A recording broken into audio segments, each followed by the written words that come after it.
Welcome, everybody. Thank you for joining us for our Art in Context Critical Discussion Program, which is in conjunction with our current exhibition, The Shadow of the Sun, on view at Wave Hill. The exhibition pairs New York-based artist Ross Bleckner and Canadian artist Zachari Logan, whose individual practices and collaborations explore the omnipresence of life and death through notions of loss, decay, visibility, invisibility, memory, flora, and landscape. The Shadow of the Sun is co-curated by Wayne Bearwalt, Jennifer McGregor, and Leah Taylor, and is organized by the Kindred Art Gallery, College Art Galleries of the University of Saskatchewan in Saskatoon, and Wave Hill. Before we begin, I would like to do an access. Today we have a few options for participation. You can ask a question using the chat function or Q&A function. For those who are dialing in, if you want to ask a question, you can email visualarts@wavehill.org. I'm going to put that email in the chat. Okay, and then besides the chat, as I mentioned, you can also ask questions in the Q&A section. We might answer those questions either during the conversation, but we'll probably wait until the end, toward the end of the program, during the Q&A session. And if you raise your hand during the Q&A session, we can call on you and unmute you if you'd like to read your questions out loud, or otherwise, Eileen and I will read, we'll just read them to the panelists. We are not providing ASL interpretation, but are using closed captioning through Zoom. To start the closed captions, please press the CC button at the bottom of your Zoom window. And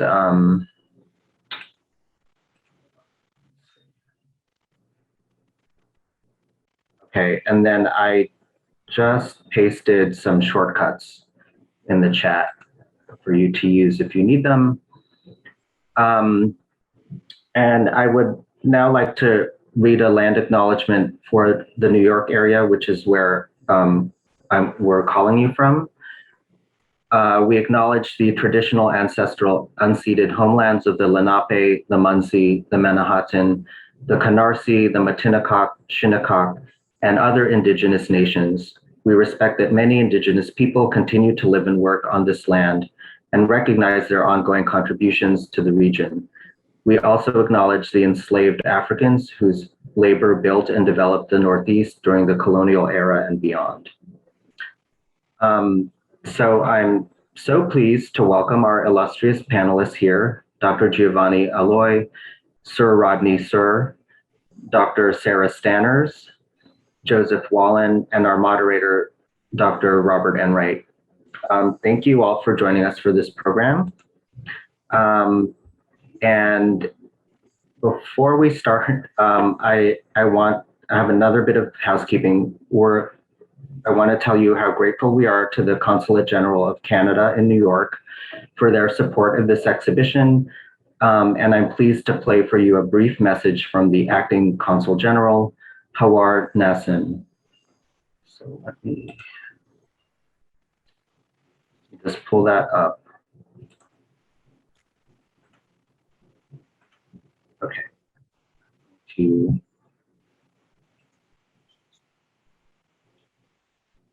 going to share my screen.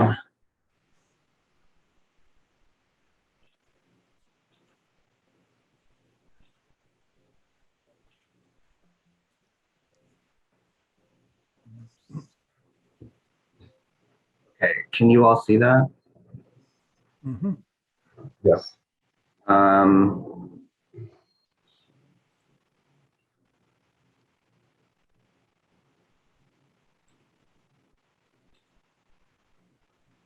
Hello everyone, bonjour tout le monde. I'm Howard Nassim, Canada's Acting Consul General here in New York, and I'm honored to join our friends at Wave Hill to support this wonderful exhibit, The Shadow of the Sun, by Ross Bleckner and Zachari Logan. This exhibit resonated for us as it chronicles the relationship between two artists who have created collaborative works while living in different countries, Canada and the US. I often say that artists are our greatest ambassadors, as they tell a much more vivid story than I ever could. I don't have to tell you how much cultural institutions have suffered this year, and while we've continued to support them virtually, we're keen to experience them live. So we couldn't be more thrilled that this exhibit can be viewed in person at the magnificent Wave Hill. I wish everyone the best as we emerge from this challenging year. Keep safe. Thank you. Merci.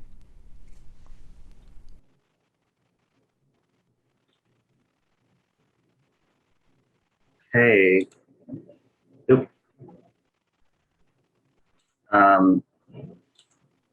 Thank you. I'm sure everyone could appreciate the diorama, the beautiful diorama behind the acting consul general. Okay. And now I would like to welcome exhibition curator Wayne Bearwalt, who will introduce the panelists. Wayne has curated and co-curated numerous exhibitions, including Under the Influence of Fluxus, Pierre Molyneux, Beck, and Al Hansen Playing with Matches, the Royal Art Lodge Ask the Dust, which was co-curated with Joseph Wolin, Marcel Zama, More Famous Drawings, Glenn Ligon, Some Changes, which was curated with Thelma Golden, and Elaine Stocky, Balcony, and many other exhibitions. So welcome, Wayne. I'll let you take it from here. Thanks, Gabriel, and welcome everyone. I'll begin by introducing the participants in alphabetical order, starting with Dr. Giovanni Aloi. He's an author, educator, and curator specializing in the representation of nature and the environment in art. Aloi is editor-in-chief of Antenna, the Journal of Nature in Visual Culture. He's the author of many books on art and nature, including Art and Animals, Speculative Taxidermy, Why Look at Plants, The Botanical Emergence in Contemporary Art, Botanical Speculations, and Lucy and Freud, Herbarium from 2019. He's a regular public speaker at the Art Institute of Chicago, a radio contributor, and has curated exhibitions in the US and abroad. Aloi lectures on modern and contemporary art at the School of the Art Institute of Chicago and Sotheby's Institute of Art in New York. Sur Rodney is enigmatically recognized as a writer, curator, community activist, artistic collaborator, and most notably as an archivist and existentialist wearing a surrealist hat. As a former co-director of the Gracie Mansion Gallery, 1982 to 88, Sur left his position to pursue ever-pressing concerns with archiving and records management of artists affected by the AIDS pandemic. He served on the board of Visual Aids for over a decade to help establish the institution's archive project. Currently, he is organizing the archive of his late partner of 23 years, Fluxus artist Jeffrey Hendricks, and managing the studio of conceptual artist and writer Lorraine O'Grady in New York. Dr. Sarah Stanners is the director of the Jack Bush Catalog Raisonné project, which is affiliated with the Department of Art History at the University of Toronto, where she has been an adjunct professor since 2011, specializing in color field art and the intersection of Canadian, British, and American artists.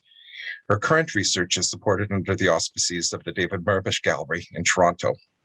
Dr. Stanners has lectured on Canadian art since 2006 and been at the helm in organizing and curating over 40 exhibitions of historical and contemporary Canadian art.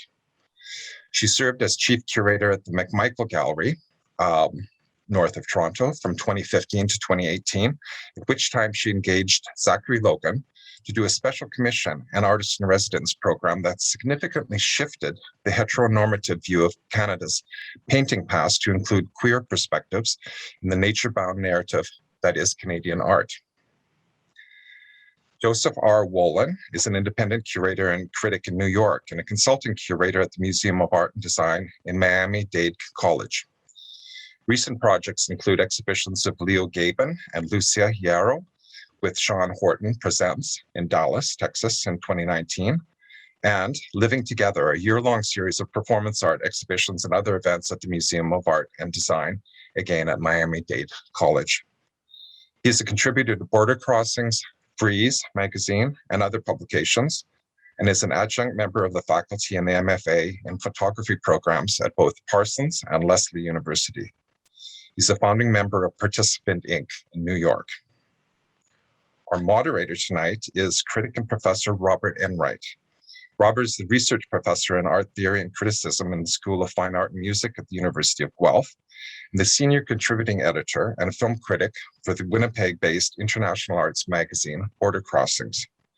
He joins us from Winnipeg. Again, thank you everyone for being with us tonight, and I look forward to the presentations and discussions. Thank you. Thank you, Wayne, very much. I'm going to give the audience and all of us a quick outline about what's going to happen. Each of our participants are going to make a presentation initially on some aspect of the show or either or both of the artists in it. I might have a few questions after those presentations, and then we'll go on. And at the end of that, we'll all get together, since we're already together in a sense, and talk about the show and the artists. And at that point, we'll open it up to questions from the audience. So the order of presentation on the work is we're starting with Sur Rodney, and then going to Giovanni, and then to Sarah, and then to Joe. So, Sir, I guess it's up to you to get the, all these proverbial balls have got to get rolling, and you're the guy. Thanks. I'm gonna share the PowerPoint and get started with Sir, but I realized I forgot to introduce myself. I was so concerned with introducing everybody else that I'm Gabriel de Guzman, the Director of Arts at Wave Hill. So welcome everybody. Okay.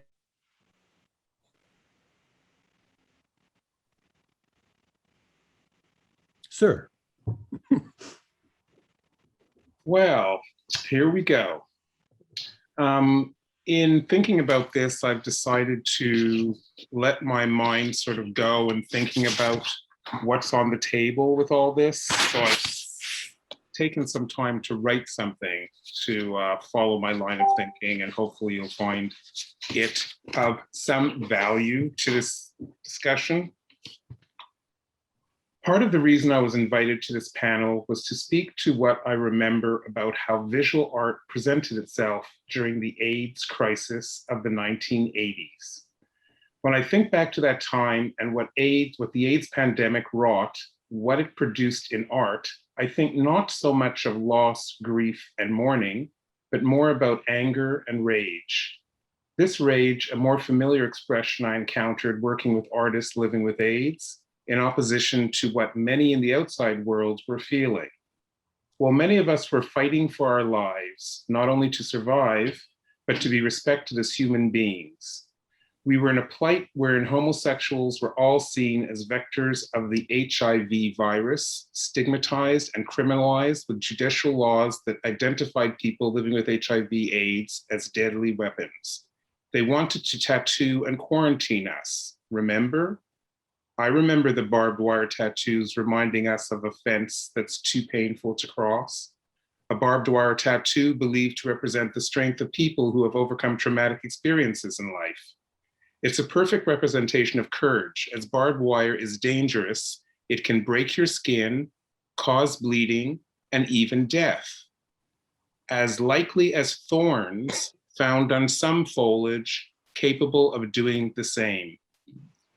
My thoughts on tattoos were a way to find my way into an expression of my experience within what I remember of my living in a community stigmatized by a society that didn't care about people living with AIDS. Next slide.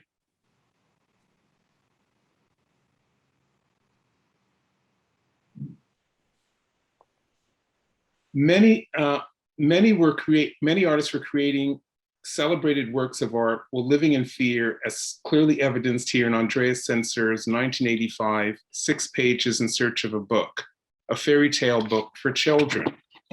What I remember seeing represented visually during this period of rage were the ever-present memorials and flowers that adorn them. Rage was our form of protest. Flowers say something too. I've lived through the hippie years of the 1960s and remember flower power and daisies placed in the barrels of guns as a form of protest, having me think of Lennon Ono lyrics to Give Peace a Chance. Throw flowers, my hippie heart sings. Looking through my library, I located a collection of Art Against AIDS catalogs, 1987, 89, and 90, each illustrating artworks being offered for sale to raise funds for AMFAR, the American Federation for AIDS Research. It was in this first 1987 iteration of Art Against AIDS in which Ross Bleckner's 1987 painting inscribed 16,301 plus as of January 1987 is reproduced, marking the death count of the number of deaths at cause to HIV/AIDS. Next slide. Also reproduced was Ed Ruscha's 1986 painting, I Tried to Forget to Remember, a keen reflection of where most of the art world was wanting to remain, a safe distance from the epidemic and its horrors paralyzed in passive mourning, loss, and grief as its memory. In Robert Rosenblum's catalog, Life versus Death, The Art World in Crisis, opens faces Robert Mapplethorpe's 1986 gelatin silver print, Branches in a Vase. How often do flowers appear in this catalog's offering? Notably, there were several. Flowers appear on the bedside table of the hospital patient in Daniel Faust's laminated Zebachrome titled, Love is Never Having to Say You're Sorry, Love Story, Orlando, and Isra Patkin's 1987 painting, Pansy, Rose, Others offer evidence, as does Brian Busak's 1984 multi-level panel painting, Corpse. Brian would be diagnosed with full-blown AIDS 4 years after this painting was painted and dead within months. Next slide. I paused when I came to this untitled 1987 work by Cindy Sherman, also pictured in the catalog, reminding me of how important condoms were in HIV/AIDS prevention and became as contentious for many then as concerns around advising to wear a mask is today. Was that what Sherman was thinking when she created the image? And or was her thinking more in tune with what this excerpt from Robert Rosenblum's text had to say, wherein he writes, the equation of fulfillment of wanton sexual desire with punishment of disease and death could be read in one reincarnation after another. Salome, Lilith, female vampires, sea sirens, sphinxes, or simply common street whores of Paris and Barcelona. In both subtle and overt ways, art had expressed a contradictory contradiction of pragmatism and paganism and Christianity, namely the sexual attraction was all-consuming. I saw little evidence of the rage and fear that spoke directly to what I experienced at that time. Some of that revealed itself more in the following year's 1989 catalog, where a billboard and shelter project announced itself. This project was conceived of by Lynn Sauder and Nathan Braulick, and organized by Live Reichart and curator Anne Philbin, and titled Art Against AIDS on the Road. Next slide. With the exception of Nayland Blake's 1989 illuminated bus shelter poster that represents one line that read, "Don't leave me this way," in sans serif font neatly inside a pattern of flowers. The image would be reproduced as title for an exhibition poster in the 1995 exhibition Art in the Age of AIDS at the National Gallery, Canberra, Australia. From my work inside of the pandemic for more than 3 decades as a caregiver, archivist, writer, and doula with the collective What Would an HIV Doula Do, I find flowers used as a passive resistance to memorialize an ongoing pandemic as necessary for many, the only way to cope with AIDS while maintaining the safe distance and the beauty flowers create. Flowers are often used to commemorate a loss when dressing a tombstone, or to celebrate love in honoring a birth or anniversary. Flowers can also be used to medicate, as applicable to tinctures or aromatherapy, or, as I mentioned earlier, find its way into an expression of meaning held in floral tattoos. With nearly 400,000 species of flowers, of flowering plants known to science, this is quite a number of options to express meaning in floral tattoos. Depending on the type of flower, the flower tattoo is meant to bestow love and friendship, success after struggle, good fortune, honesty, truth, faith, and forgiveness. A looming betrayal, innocence, intelligence, and cheer. Empathy and pity, unconditional love, faith, valor, and wisdom. Purity, spirituality, prosperity, and fertility. Desire, hope, and new beginnings. Prosperity and guilty pleasures. Beauty and retirement, longing, and in the case of Logan and Bleckner, the ever-present reminder, since flowers possess a delicate beauty that fades rapidly, they also serve as a reminder of one's mortality.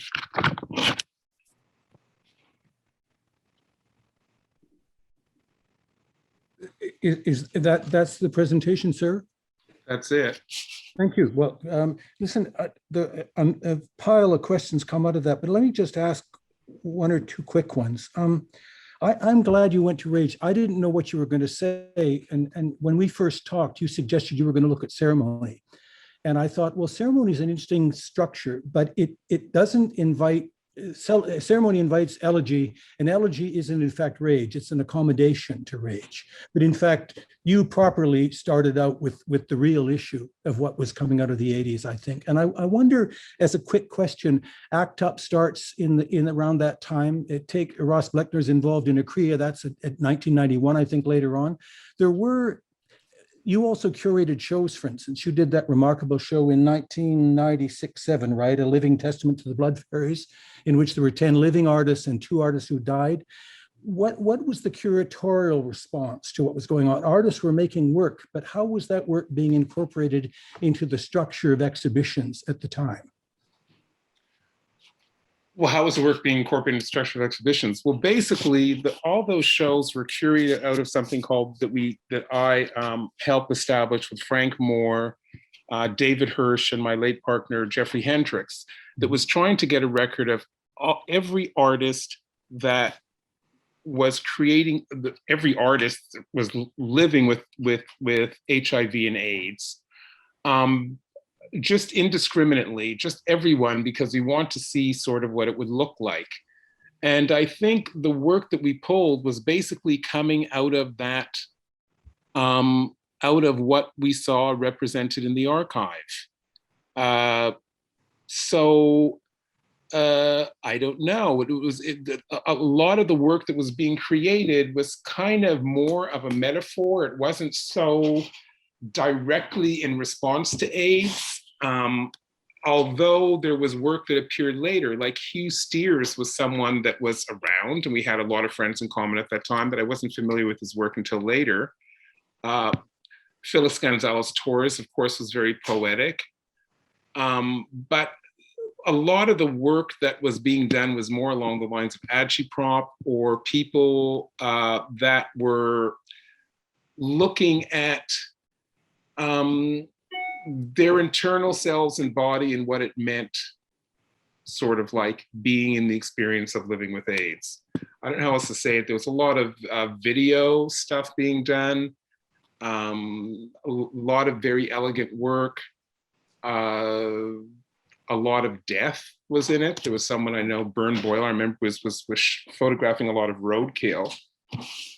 So there was definitely a turn in the artist's work. It wasn't so pretty and lovely anymore. It started to get a little bit darker, a lot darker. I think of Karen Finley's Sand piece, 2 in 92, which is in a sense enraged, and John Coriolano's magnificent First Symphony, which I think comes in the late 80s, is a kind of full-bore orchestration of his memorializing in fury the loss of so many friends to AIDS. So obviously in performance, and also even in symphonic music, the issues were being picked up and expressed in art forms, weren't they? Yes, like, I mean, you know, talking about music, I think about Diamant de Galas. You know, I mean, if you go to one of her things, you talk about rage and anger coming out of that whole thing. That's what her whole thing embodies, right? In a very powerful way. I think there's, it's kind of interesting because I think there's more interesting work that's being done in dance, literary, in the literary and in performance than in the visual arts. The visual arts thing in relation to AIDS started developing later, more in the 90s, I think. Yeah. I mean, you know, David Wojnarowicz is seen as like the poster child for AIDS, but a lot of his work before he was actually diagnosed, he wasn't interested in AIDS. There was a crossover later, but his work was really about, you know, oppression, capitalism, the church, homophobia, all that stuff was what his work was imbued in. And the AIDS thing didn't come later, but all of his work now is being read as really being about AIDS, and that really isn't the case. But there was rage throughout, you know, he was just a very angry person with a great sense of humor. Thank you. There's a lot, I'm sure there's stuff we'll pick up on when we all get together again. So thank you very much for that. Let's move on to Giovanni. I'd love to hear from you as well at this stage. Thank you, Robert, and thank you, sir, for getting the ball rolling. You'll see that I will start from a place of marginalization that, in a sense, extends the territory that has already been mapped by Sir, and then tie back into homosexuality, which is a big theme, I think, especially in the work of Zachary Logan and the way I understand some of his aesthetics and how he deploys them. So if I could have the first slide to begin taking you back in time. As I said, the history of the representation of flowers and plants in Western art is in itself a history of marginalization in multiple ways. And in one way, we can say that female artists become the protagonists of the representation of plants and flowers in art, simply because men were destined to better and bigger things.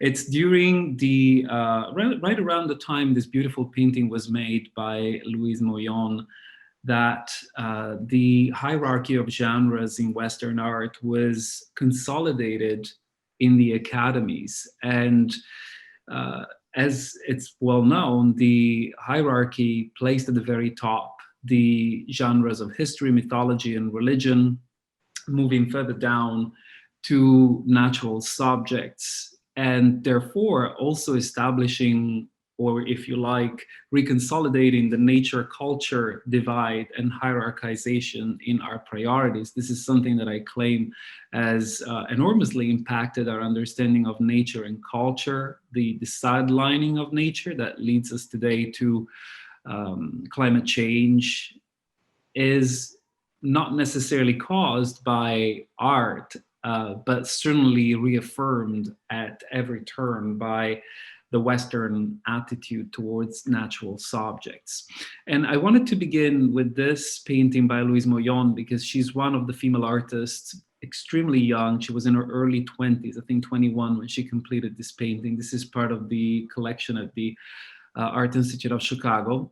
And we encounter plants and flowers in the history of Western art at this time as stand-ins for religious paintings. I don't want to get too deep into the history of Western art, but you will remember that there were quite substantial problems with the Protestant Reformation and what painters were allowed or not allowed to paint in northern parts of Europe.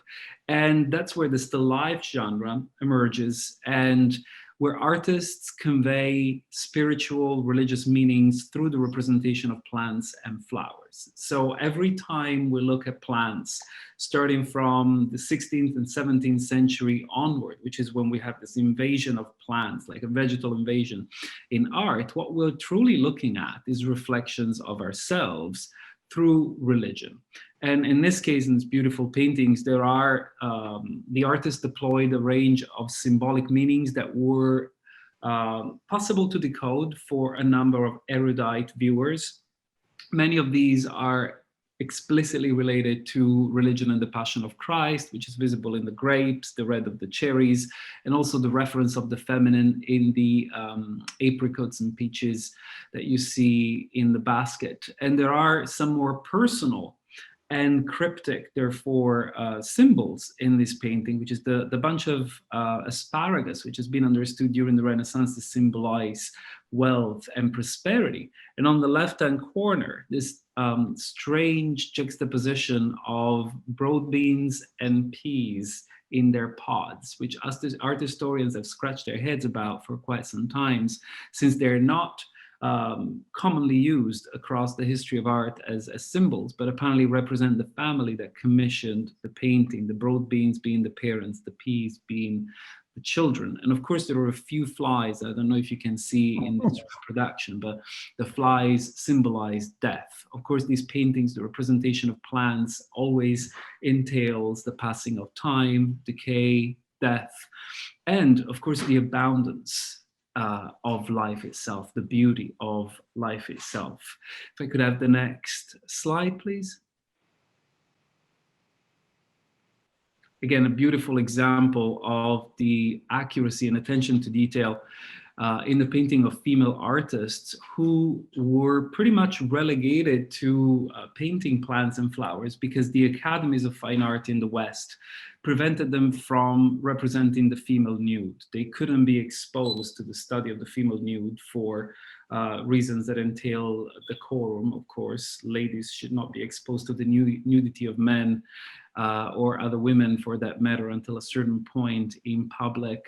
And it really created a bias in which we find the vegetal world aligned with this idea of marginalization. And the flowers that we see in these paintings are brought together most often from scientific botanical studies.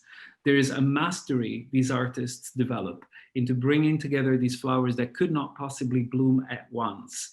And that, as you can see here, they're always at the peak of their beauty. That defies the possibility of copying from a life model. Can I please have the next slide? See how beautifully detailed these paintings are. And my interest in the representation of plants throughout history is connected to realism, symbolism, and the concept of objectification. What does it mean to paint the natural world, and in this case, cut flowers in these ways? What does it mean to prioritize the optical realist approach? And what does it mean to assign symbolic meaning to plants, which in a sense always turn us away from the actual vegetal life and ask us to look back at religion or virtues, human virtues of different kinds? Could I have the next slide, please? Again, another beautiful example here in which we can see symbolism at work overriding any kind of direct vegetal engagement. We have beautiful peony poppies and a rose, peony poppies being a symbol of death and sleep, the rose being a symbol of love, the butterfly being a traditional symbol of the human soul in the West, and the moth representing death, as you can see, has landed on the poppies. Can I have the next slide? This tradition continues all the way into the 18th century, as we know, as the compositions become more and more ambitious, and again, playing the same game over and over.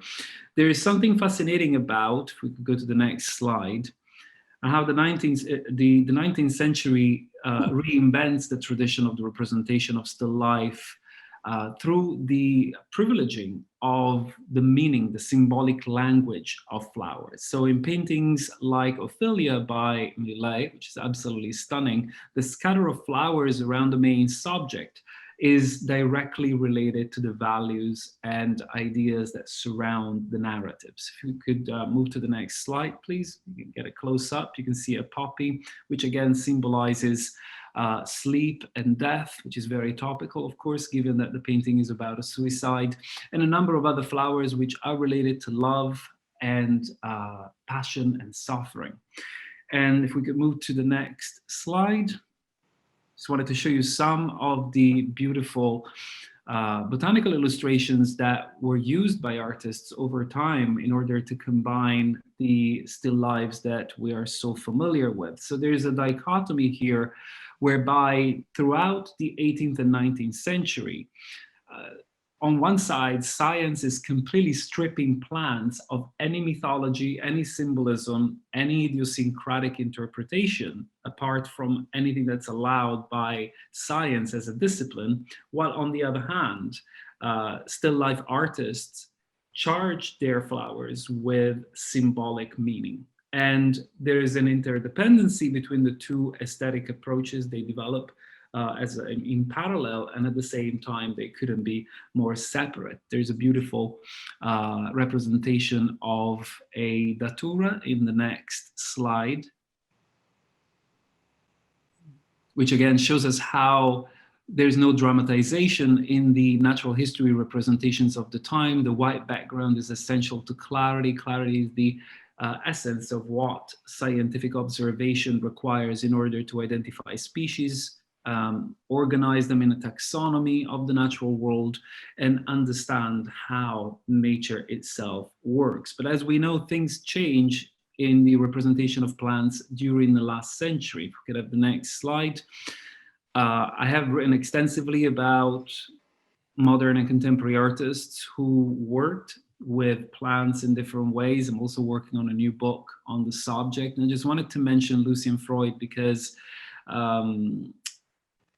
I think a little bit like Bleckner, Lucian Freud has returned to plants throughout his career. He's painted a range of subjects. Lucian Freud is very famous for his nudes. And yet he painted an enormous amount of plants that have been overlooked by art historians throughout the last century and more recently. The most fascinating aspect of the representation of plants in Lucian Freud is how he was able to retain realism and at the same time capture this individuality of the plant. Lucian Freud didn't paint flowers and plants from botanical illustrations. He always painted plants that were nearby, especially from the 1950s onward. Plants, potted plants that lived in his apartment or that he could find in his garden. And as you can see, he paints them as they are, with all the ruination, all the signs of not being a great green-thumbed person or a traditional gardener in any sense, and yet enjoying the presence of plants in his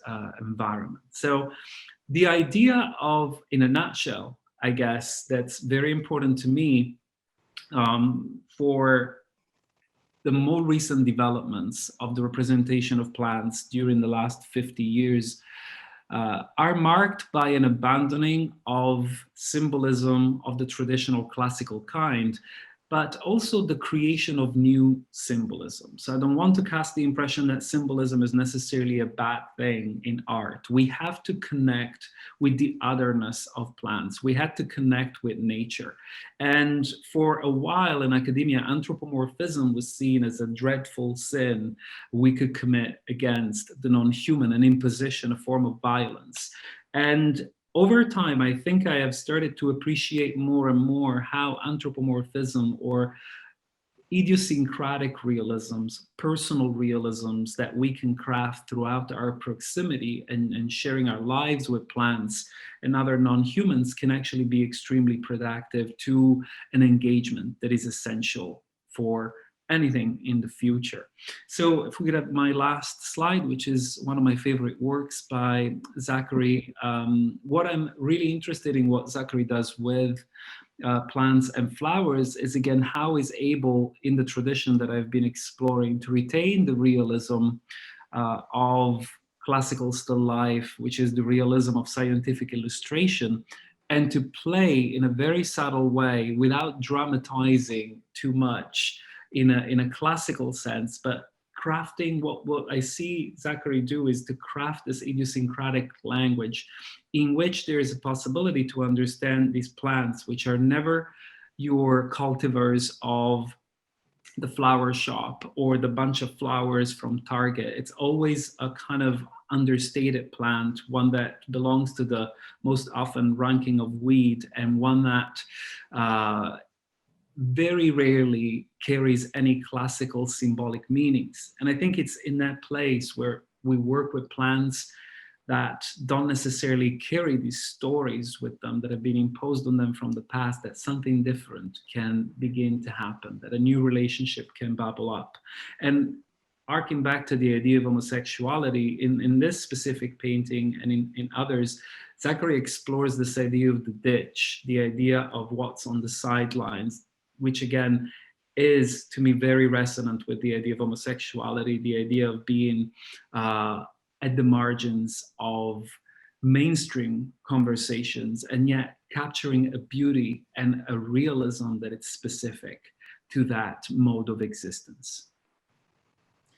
Thank you, Giovanni. Let me pick up a very quick initial question, and that is that wonderful slide you showed of Rachel Roush, The Still Life with Devil's Trumpet. Of course, Zachary has used the Devil's Trumpet as well. He calls it Moonflowers in that piece he does for his father. And what interests me about that is how one reads this notion of the symbolic order and meaning of things as opposed to the livingness order of things of plants, because aren't we almost always compelled to assign symbolic, or is this just this historical inheritance we have that we assign historic value to plants? If you're saying we have to free ourselves from that, but we have to establish a new vocabulary, a new way of making meaning, then is that where Zachary is best situated? He's at the cusp in that new language developing as opposed to accepting the old language of symbolic order?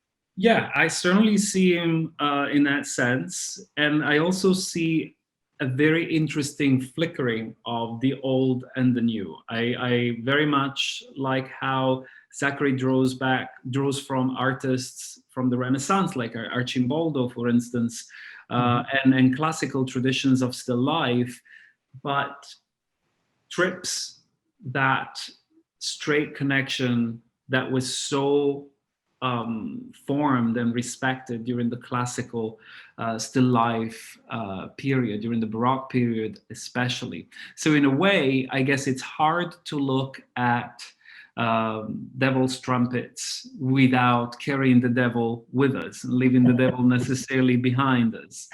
But there are ways, I think, in which devil trumpets become a new devil in Zachary's work that I am much more interested in than the devil of the past, if you see what I mean. But I also, I think I was perhaps more radical 5 years ago in my condemnation of symbolism in Baroque still lifes than I am today.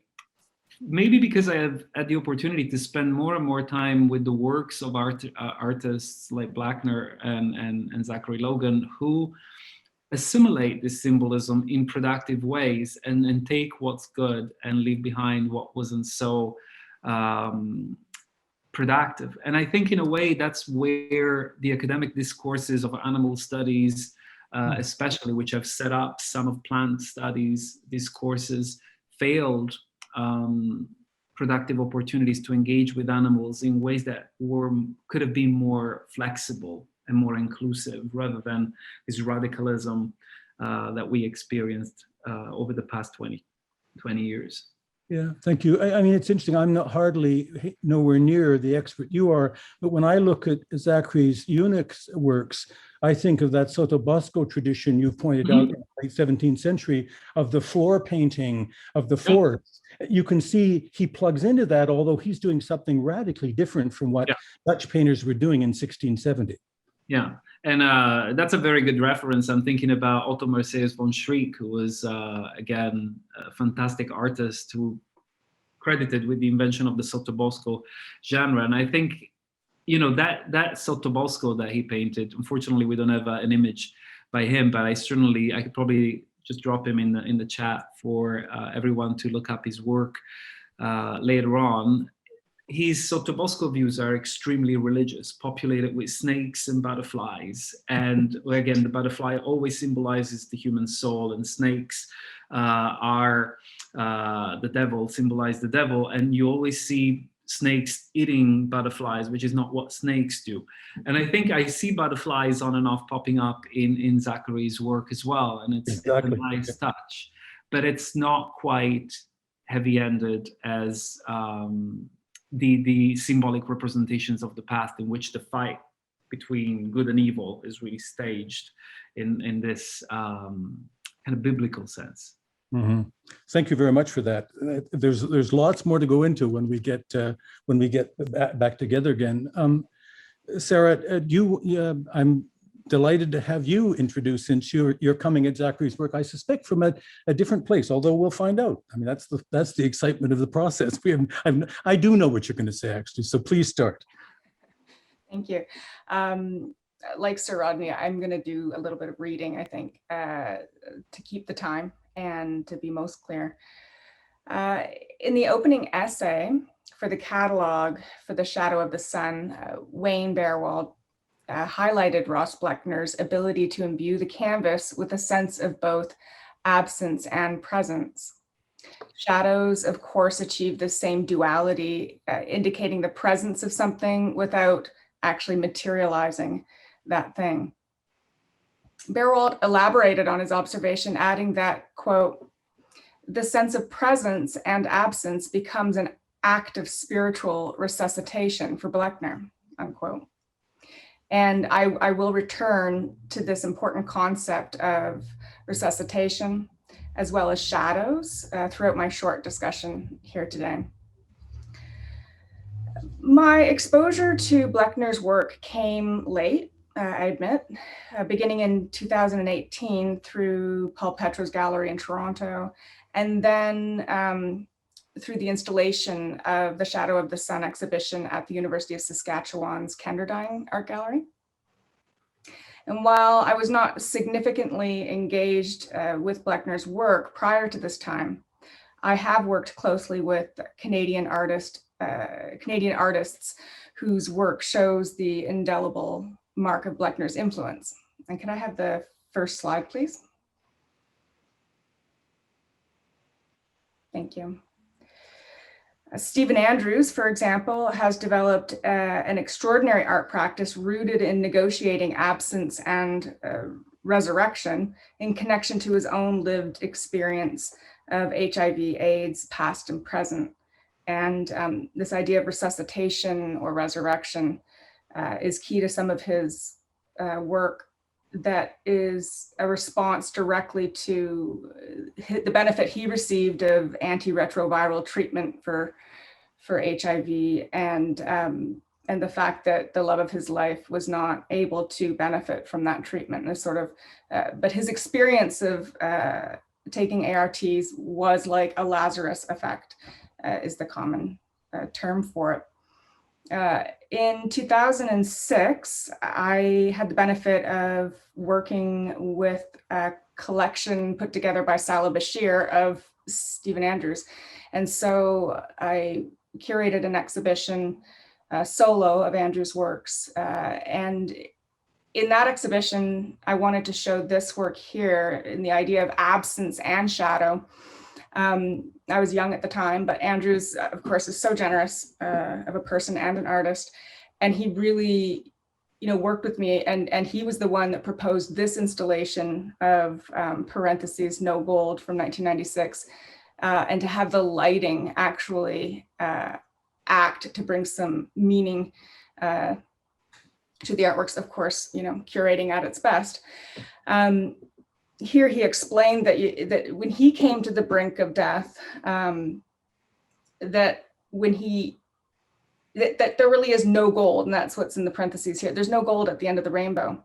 And of course, his experience with this has provoked him to work with ephemeral materials and certainly different ways of expressing absence. Can I have the next slide, please?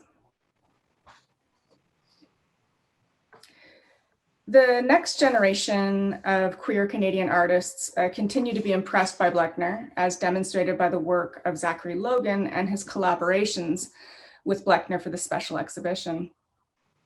And here we see Meditations from 2018, which is in the current exhibition at Wave Hill. As I see it, Logan's work offers a tangled garden for Bleckner's work, and the result is a successful cross-pollination, spurring shoots of new work and building strength for both artists. Could I have the next slide, please? This work, you see the panel is actually an installation, and I'll explain it soon. And the large painted panel is, of course, by Logan, called Pool for Tom. July 8th, 1917, a wildflower was pulled from Canoe Lake.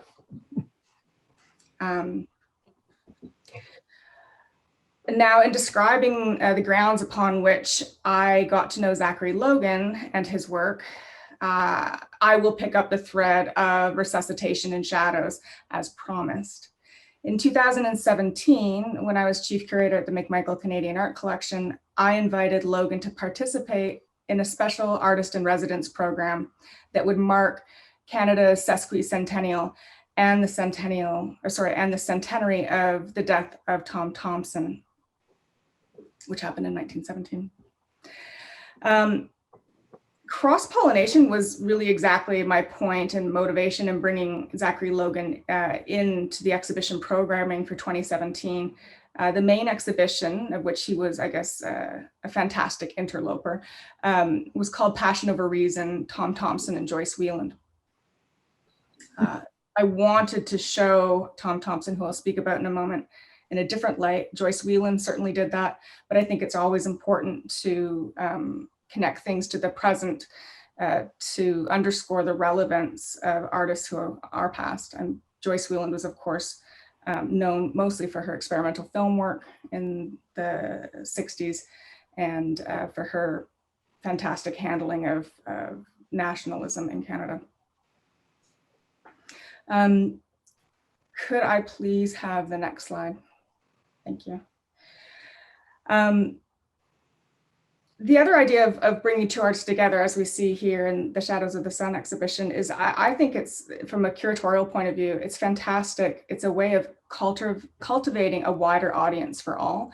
So, those who are not familiar with Zachary Logan will come to discover his work because they're following Bleckner and want to see this exhibition, and vice versa. And when I was putting together the exhibition programming at the McMichael, it was really important to me to bring in Zachary Logan so that people who were interested in seeing his work might be, actually find meaning in historical Canadian art, which can be difficult for some. And then also for those who are coming strictly for Tom Thompson, and that certainly was the older audience at McMichael, they were sort of almost like a Trojan horse, had to come to terms with Joyce Wieland and Zachary Logan. So Thompson, who we see here, and which is a really fantastic photograph with his catch of fish. He was an early 20th century Canadian artist who is the subject of much lore and popular admiration, mostly in Canada. And he is often called the catalyst for a thoroughly Canadian tradition of landscape painting. He was an experienced woodsman who worked as a guide in Algonquin Park in Ontario, and he painted passionately while in the wilderness during his free time, sort of en plein air, bringing panels with him. In 1917, at the age of 39, Thompson's body was found tangled in fishing wire and floating in Canoe Lake. More than 100 years later, the circumstances of his death remain unclear. Throughout a century following his death, Thompson has become a symbol of rugged masculinity, a survivor man, a strong loner, charting his own path in life. He becomes almost like this vacant space for us to put our fantasies about heroic early Canadian painters into. And this kind of ongoing emphasis on masculinity and the fact that he was alone has actually created what I see happening in so many movies where, it's a great movie as it is, but there's some sort of insistence on a subplot of a relationship sparking in the background. So although there's no actual real evidence of Thompson having a woman in his life, of course, it's been implied by many popular writers that he was planning to marry a girl from Northern Ontario, sort of a story of a secret romance. or a narrative that persisted really at every angle, a narrative that this talented painter constantly has to be framed in a heteronormative way through and through. Thompson's painting studio, which was a shed of humble materials, really in the Rosedale Valley Ravine in Toronto, was moved up north of Toronto and reconstructed in the 60s and placed on the McMichael grounds. But this became the space for Logan to occupy during his residency. If we can go back to the previous slide, please. So backwards, thank you. This is inside the resurrected Thompson shack. And Logan's final installation included this large panel pool for Tom. And the laying out of objects was purposefully sparse, according to Logan. The emptiness invited Thompson back, but through the eyes of this young artist who aligned the tragic end of Thompson's life with wildflowers. And then if we can go forward 2 slides, please. Thank you. In the gallery, Logan installed a double paneled pastel on paper. This is not admittedly a great shot of it, but I know on PowerPoint it doesn't come through anyways, but the 2 panels you can see on the right-hand image, one at the far back of the gallery, and then one just sort of adjacent to it. And then these 2 are sort of in conversation with that photo of Tom Thompson with the catch of fish that I had shown previously. What you're seeing on the left is a detail of this large commission work, which is titled Witness the Near Shore from the Eunuch Tapestries for Tom. So this double paneled pastel paper was installed in the galleries proper of the Passion Over Reason exhibition, next to the photo of Thompson standing proudly with his catch of fish. In this photo, Logan became fascinated with the shadow of the shooter. If we could go back 1, please. So you can see in the foreground, there's a shadow cast into the photograph, which we can assume safely that it's the photographer, the shooter. And then we can go back to the last slide, please. Thank you. So Logan became fascinated with this shadow within the photograph, the suggestion of a man behind the camera who was there, but not there in the image. Logan, inspired by the implication of this shadow, cast his own shadow, and by which I mean in his own hand, within the shoreline flora, marking the near shore with a sense of absence and obscurity associated with Thompson's death. I hope you can see it, but there's a shadow of a figure casting into the details of this shoreline. Yeah, exactly. Beautifully subtle, but there nonetheless. In all that Logan contributed in art and programming, he interrupted the typical story and reception of Thompson, thus revitalizing the Canadian icon of Thompson to be something more than a metaphor for straight masculine resilience. Another cross-pollination that would build a new landscape, and one that made space for a queer point of view and suggested that Thompson was not so much a hero conquering nature, but rather a wildflower at the margins of society, staying on his own path alone. Thank you. Thank you, Sarah. You know, Sarah, you have solved for me the puzzle, because I never looked closely at that photograph, and now because of what Zachary does with the shadow, there are two conventions about Tom Thompson's death. One, that he simply stood up in the canoe. He might have been drinking. He slipped, fell, hit his head on the side of the canoe and drowned, and he was urinating. That's the one possibility. But here's a better one. That shadow, actually, now I realize that Lee Friedlander's great-great-grandfather was the guy who took the photograph, because that's who cast the shadow, and he killed Tom Thompson. So that explains, from a Canadian point of view, the narrative has now been solved, and were it not for your photograph, we have no idea about that. But you know, you do a lovely thing, and it comes up in Giovanni's observations as well. The question of influence on an artist is really complex. I mean, you go to Thompson for obvious reasons, but you know, Zachary comes from, he studied at Saskatoon. He also lives in Regina. Saskatchewan is the beachhead of two competing ideologies aesthetically in Canada, Greenbergian formalism and Regina funk. In Saskatoon, there was Ernest Lindner, a guy who did detailed painting, drawings, mostly actually of the landscape. There's a whole tradition of women painters, Dorothy Knowles, Rita Cowley, Winona Mulcaster. So you see any of, and we might ask Zachary later on, any of that kind of influence also coming through, since he comes from a province which is loaded with art history. That doesn't have to go to Baroque painters. It doesn't necessarily have to go to the Group of Seven, but might be more locally located in its tradition. Yeah, I hadn't thought of that. I really haven't been set to the task of mining the influences of more local situation for Logan. I mean, like that one catalog is called The Flat Side of the Landscape. You can in some ways align landscape art and certainly fields, which is a focus, although in much more detail with Logan, with color field painting. I think, as you probably know, Terry Fenton, who was very much at the School of Greenberg, is now dedicated to landscape work. Greenberg's actually favorite paintings in his bedroom were landscapes. I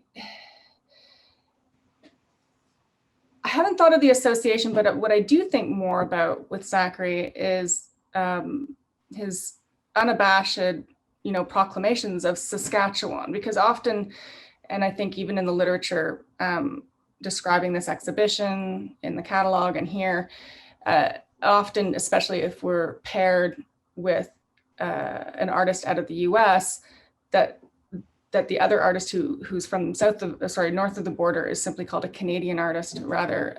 So for example, it says Ross Bleckner, New York-based artist, and Zachary Logan, Canadian artist, without specifying location.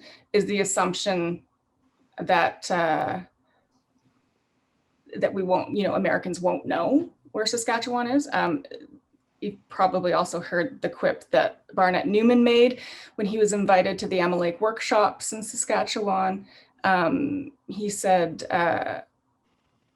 who the hell is Emma Lake and where is Saskatchewan? So I don't see divisions so much. I mean, I suppose when I'm like teaching Canadian art, I'm going to say, okay, well, here's the abstract painters and here's the, but between like the heritage of Zachary Logan in Saskatchewan, I can't speak with any expertise to it, but I do find it wasn't meant. All I was actually suggesting is that with artists like Lindner and Dorothy Knowles, they're landscape painters, and they were very much a part of what was considered the Greenbergian tradition. So there's a way in which Saskatchewan was already loaded with possibility, and it wasn't as diametrically or as Manichaean, that it wasn't one or the other. It was some combination of both at the time. And it seems to me that Zachary is embodied in that openness rather than a sense of hermetic closing. I completely agree. And I think it also explains, I think I'm so fully immersed constantly in Jack Bush because of the catalog resume. And I think people wonder, why are you following Zachary Logan's work so closely? Like they see a kind of major abyss between the two. I don't. I really see a sensitivity to materials on both sides of, abstraction and an extreme sort of detailed landscape. Thank you. Yeah. Thank you. Joe Wolin, you're last up, and you're the guy. I mean, you know this show really well. That's all I have to say about that, Joe. Thanks, Robert. It's true. I'm one of the very, very small number of people who was able to see both versions of the show in person and to spend some time with each. The first version of the show up in Saskatoon and the second version now at Wave Hill. I wrote a review of the first version of the show for Border Crossings, the very great Winnipeg-based art and culture magazine. And a shout out to its amazing editor, Mika Walsh, who I believe is in the audience here. The two versions of the show are very much the same exhibition, but they're also quite different. They're different in their size, in their checklists, and I think especially different in the way that the artworks interact with the architecture of the galleries.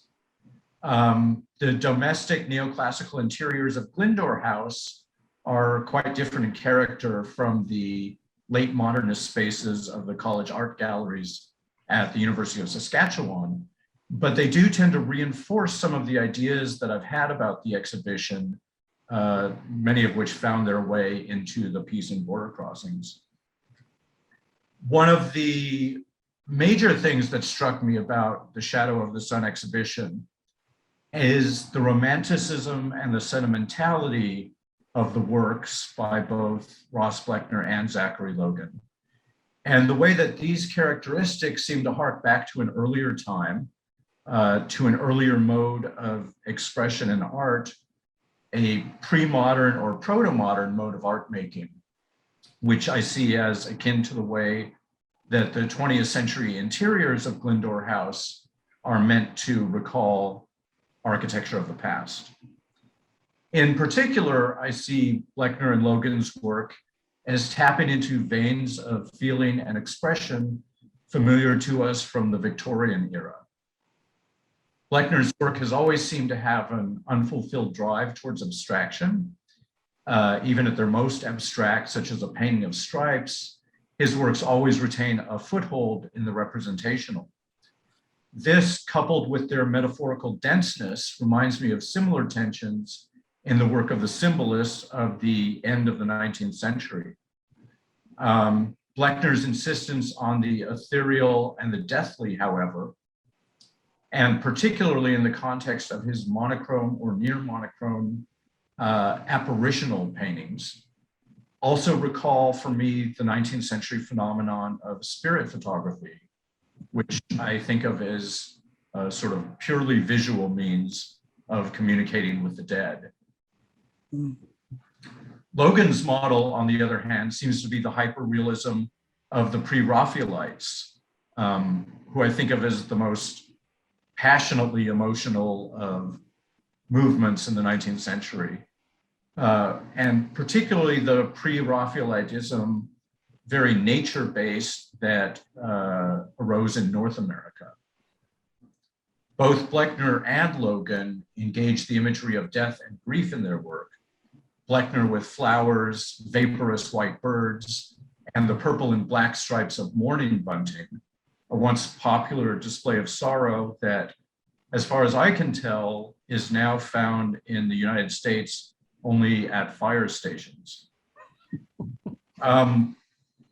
Zachari Logan limns wreaths, urns, and scenes of the natural world simultaneously blooming and decaying, a modality of memento mori that goes back centuries.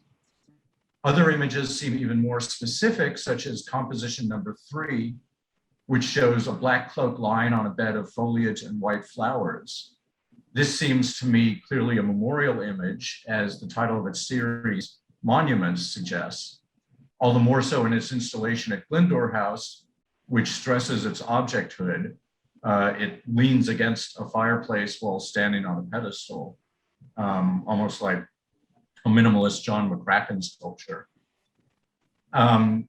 That piece also reminds me of the convention of the draped urn, which is found on many late 18th and 19th century gravestones and funerary monuments.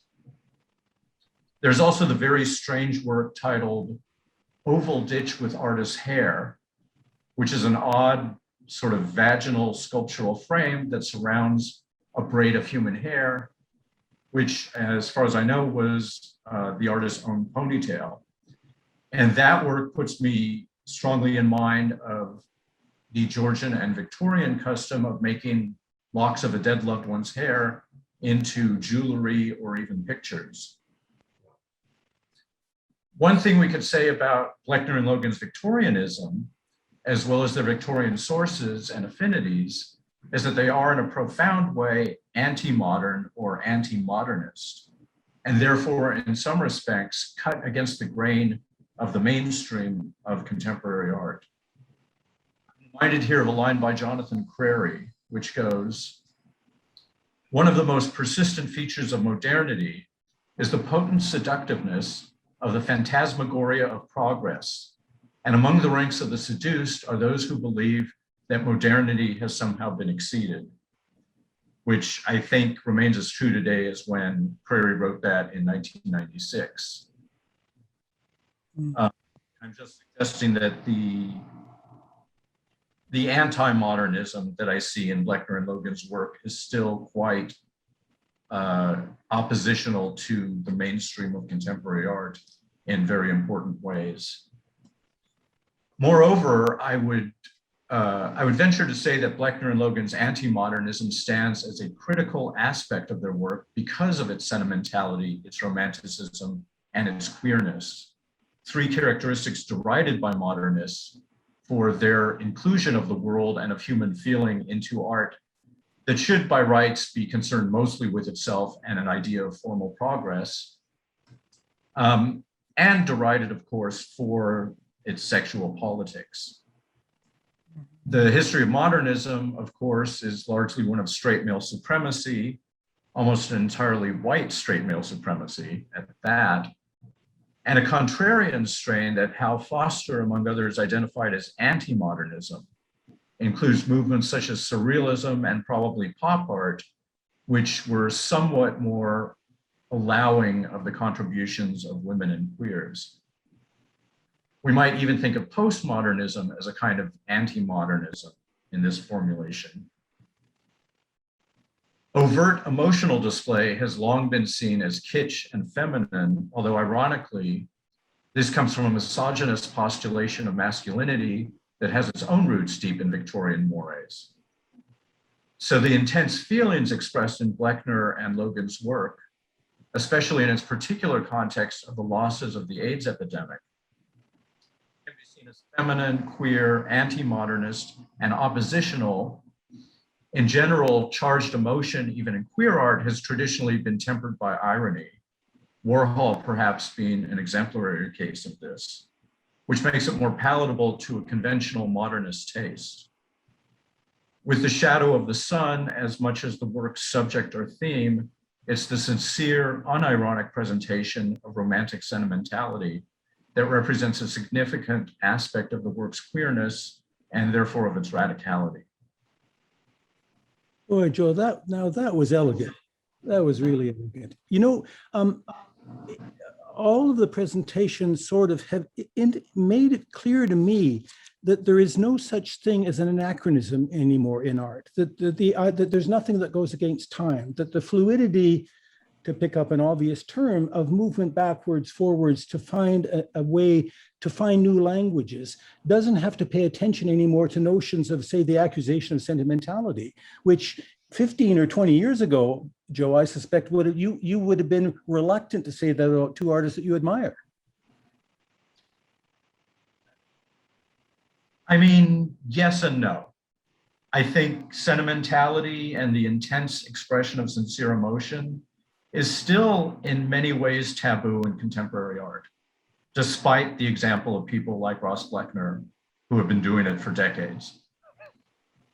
I think there's still a kind of,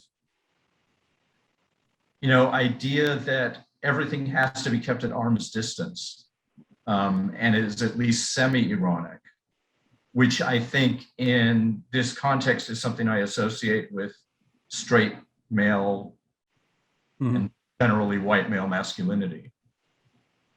And I'm thinking in a kind of much larger picture of ideas like Thelma Golden's conception of the Black romantic impulse as a way of talking about figurative painting by Black artists, or an idea that was postulated in a group show in 1999 about secret Victorianism, with a group of artists who were, weighted towards women and queers, although some straight men included. Zachary, I assume you're there somewhere. Do you have any? Well, we got 11 minutes left. I think we all of us would love to get just your reaction. Anything from horror to adulation is appropriate. But do you have any response to what you've heard so far?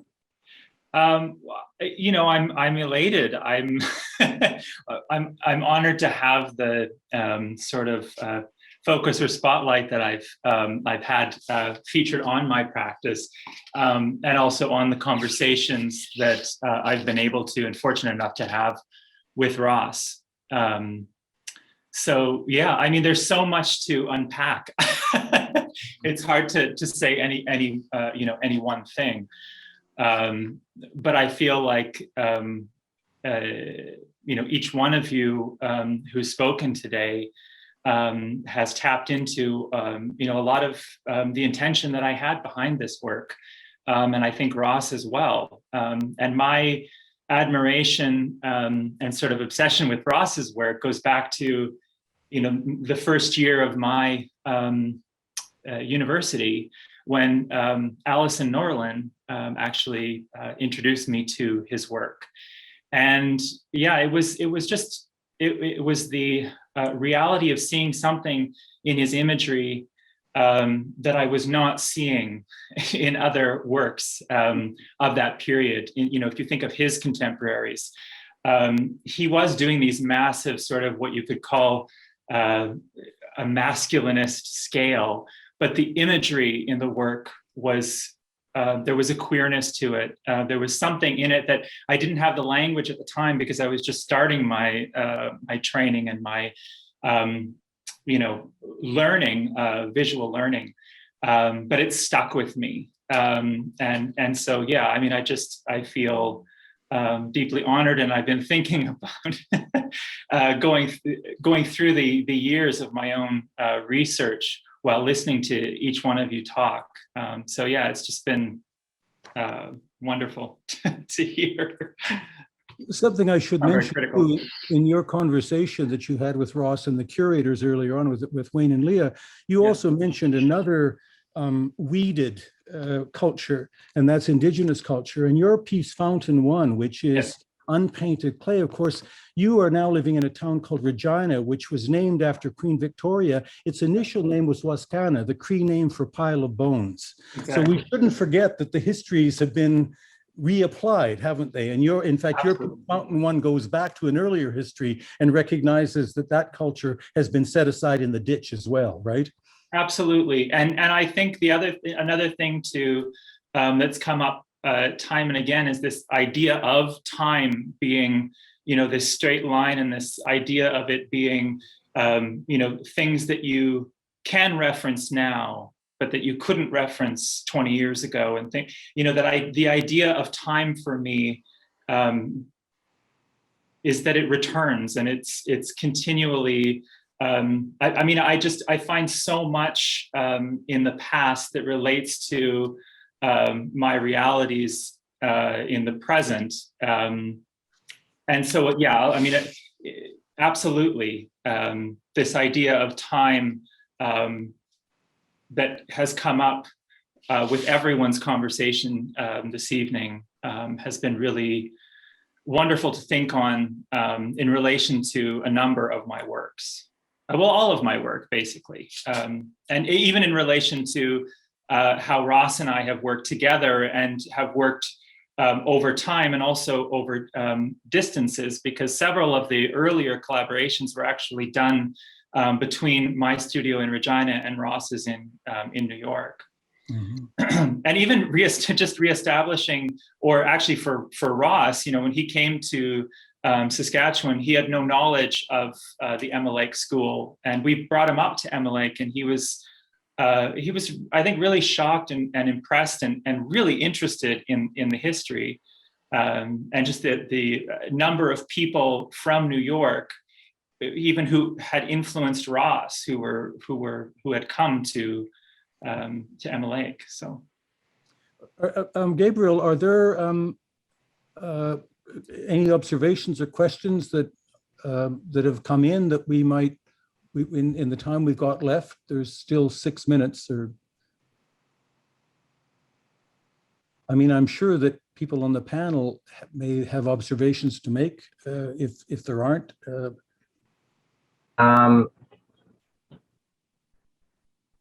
We haven't gotten any in the chat or in the Q&A so far. So if anyone is interested in asking one of the panelists a question or a question for the whole group, let us know. But Sir, you wrote, you made a comment in the chat. Sir was at MLake in 1975. Sir, do you remember who the workshop leader was then? 75, it might have been Mike Steiner. You're off mic, you're muted. Oh, you should unmute, Sir. Eileen, can you unmute him? Sorry, I forgot. Yeah, I was 1975. I can't remember. It's very vague. I maybe have something written in a journal somewhere, but I was a student at the Montreal Museum of Fine Arts School of Art and Design. I think I graduated in 76. And the year prior, the summer prior, I got a scholarship to go to Emma Lake for the summer. Was that ever a trip? That was kind of something. And they gave me a prize because I showed up at a costume party. They do this costume thing at the end, the last day. And I showed up as Emma Lake, Veronica Lake's lesbian lover. It's perfect. Yeah. They needed more people like you at the Emma Lake workshops over the years, I'll tell you, sir. That's the mistake. They should have invited you every year. That's the deal. Any other observations at all? I mean, I want to thank the panelists. I could have gone on for half an hour, as any of us could have, with any one of the presentations that were done tonight. There's so much kind of weight, but the iceberg below the surface that could be interrogated in all of what was said tonight. It was really quite rich and remarkable I'm sure for Zachary and Ross, but even for those of us who are in the kind of terrain of some kind of provisional art history. There's some wonderful, wonderful stuff came out that will be very useful in the future to all of us. But Giovanni or Joe or Sarah, do you have any observations to make before we officially wave goodbye?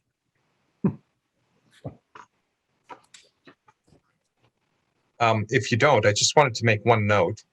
Wonderful observations and a lot to digest today. But I wanted to just, before we finished, I wanted to thank Stefan Hagen for the wonderful documentation of the exhibition at Wave Hill. And I think there are many thousands of people that didn't get to see the exhibition, didn't get to New York because of that pandemic, who saw the documentation and were wowed by this exhibition. So I just wanted to make a note, footnote, and a thank you to Stefan Hagen.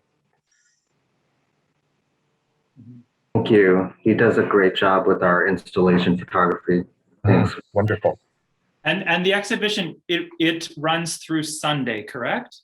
Right. Yeah. Sunday is the last day. The gallery hours are 10 to 4:30. So come on by. Thank you very much for your participation. It was a pleasure to talk with you all. I'm sure we'll do it somewhere else at some time. Thank you. And I want to thank you, Robert, for moderating the talks. And I want to thank our panelists, Giovanni, Joe, Sarah, Sur, and also to Wayne and Zachary for joining us. And I want to thank the audience. Thank you all for attending this talk. We really appreciate it. And yeah, come by Wave Hill. The show is up until Sunday, August 15th. So, thank you all. Thank you. Thank you. Thank you, everyone.